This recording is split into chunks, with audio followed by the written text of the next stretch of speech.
Right. Ndini mfundisi Warambwa from Prayer and Baptist Church, Gweru tiri Women's Conference.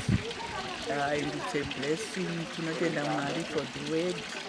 Tichiverengerwa kubva muna Nehemiah chapter 4 verse 6.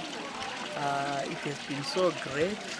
Tadzidza nyaya dzakawanda about ancient problems, because Nehemiah nyaya Jerusalem was an ancient problem which was 140 years ago, before he was born, before he was even conceived.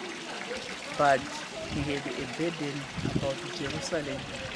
So he went to the king, he requested to go back to Judah to rebuild the walls. So as the word said, we have to rebuild our lives as well, the walls of our lives, of our churches, and of our families. That is so great. We are being blessed. And also, tadzidza nyaya yekuti rebuild the walls of our families. It was a great lesson how we should keep our families intact.